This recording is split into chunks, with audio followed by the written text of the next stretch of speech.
মতবাদের ব্যাপারে যদি সরকার সতর্ক না হয়, তাহলে প্রয়োজনে তিনি মানিকগঞ্জেও আগমন করবেন এবং যেই থানা এই মিথ্যা মামলা অন্যায়ভাবে নিয়ে মুসলমানদের ঈমান ইসলামের উপরে আঘাতকারীদের পক্ষে অবস্থান গ্রহণ করে তাওহীদি জনতাকে যারা ত্যক্ত করবে, প্রয়োজনে তাদেরকে শাস্ত করার এক কর্মসূচি মানিকগঞ্জ জেলায় ঘোষণা করা হবে।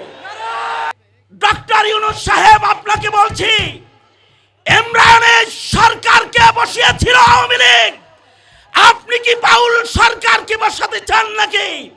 যদি তাই না হয়, তাহলে বাউল নামে যারা ইসলাম আর মুসলমানদের বিপক্ষে কথা বলার জন্য প্রকাশ্যে আসবে, তাদেরকে শায়েস্তা না করলে আপনাকে শায়েস্তা করা হবে, আপনাকে শায়েস্তা করা হবে। আজকের মহাসমাবেশ একটি জানান দেওয়া মাত্র, আমরা জানান দিলাম মাত্র, মানিকগঞ্জের পক্ষ থেকে মুফতি সাইদ নূর সাহেবের নেতৃত্বে মানিকগঞ্জের কোন ইমানদার, কোন আলেম, কোন তালেবে ইলমকে যদি কেউ হয়রানি করার চেষ্টা করো, শেখ হাসিনার মতো দেশ থেকে তাড়িয়ে দেওয়া হবে। রক্তের মিছিল হবে, লাশের মিছিল হবে।